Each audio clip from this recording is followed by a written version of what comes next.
Bismillahirrahmanirrahim. Assalamualaikum warahmatullahi wabarakatuh. Sini saya akan mempresentasikan tentang wakaf. Di sudut bahasa adalah pemberitaan, pengucapan. Sementara itu dari sudut istilah tajwid, wakaf adalah penghentian bacaan sejenak dengan memutuskan suara di akhir perkataan untuk bernafas dengan niat ingin menyambungkan kembali bacaan. Untuk mengetahui wakaf yang tepat, diperlukan pemahaman terhadap ayat yang dibaca, sehingga wakaf memberikan kesan arti sempurna. Bagi yang sudah memahami dapat menentukan sendiri wakaf yang tepat sehingga tidak merusak makna, dan bagi yang belum paham hendaknya mengikuti tanda wakaf atau melihat mushaf agar tidak merusak makna. Al-Quran itu sendiri saat wakaf. Pengertian wakaf. Wakaf menurut bahasa mempunyai arti berhenti atau menahan. Sedangkan menurut istilah ilmu tajwid, pengertian wakaf adalah berhenti sejenak, sekedar tanpa bernafas. Ketika membaca suatu lafaz atau kalimat yang terdapat tanda wakaf, guna mengambil nafas untuk melanjutkan kembali pada ayat selanjutnya. Selain wakaf, terdapat juga wasal. Wasal berarti berhenti, terus dibaca atau bersambung. Membaca Al-Quran dengan wasal artinya jika ada tanda baca wasal, cara membacanya diteruskan atau disambung dengan kalimat berikutnya. Pembagian wakaf. Secara umum, wakaf dibagi menjadi 4 kategori, yaitu wakaf ihtibar, yaitu berhenti pada ayat yang belum sempurna, yang dilakukan oleh seorang ustadz dalam proses menguji muridnya. Hal ini hukumnya boleh. Wakaf itishari, yaitu berhenti pada ayat yang belum sempurna, yang dilakukan khusus dalam proses belajar mengajar Al-Quran.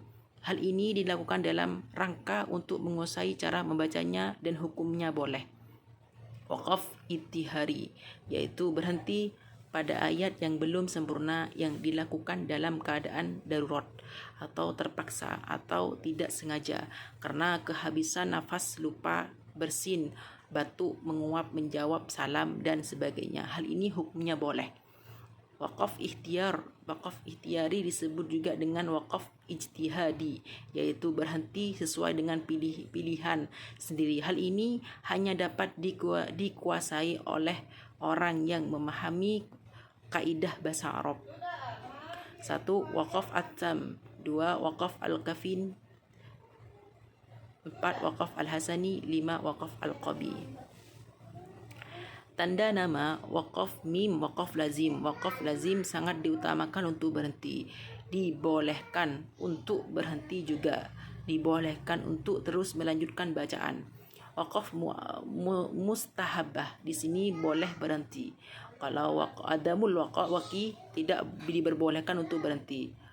Wakaf mutlaqi diharuskan berhenti. Saktah berhenti sejenak tanpa mengambil nafas dan melanjutkan bacaan.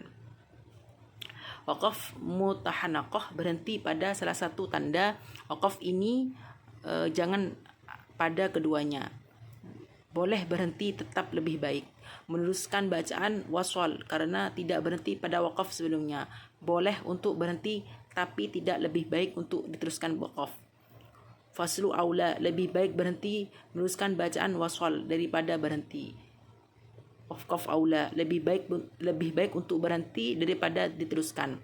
Wakaf akhir surah, tanda berhenti yang terletak pada akhir ayat, satu ruku atau akhir ayat. Penutup. Dalam ilmu tajwid, wakaf adalah inti berhenti. Wakaf merupakan salah satu hukum bacaan Al-Quran yang harus dipahami. Saat sedang bacaan Al-Quran, setiap muslim harus memperhatikan semua hukum bacaan yang ada. Hukum bacaan tersebut termasuk kapan harus berhenti dalam bacaannya. Dengan memahami ilmu tajwid Al-Quran akan bisa dibaca dengan lebih sempurna. Sekian dari saya. Assalamualaikum warahmatullahi wabarakatuh.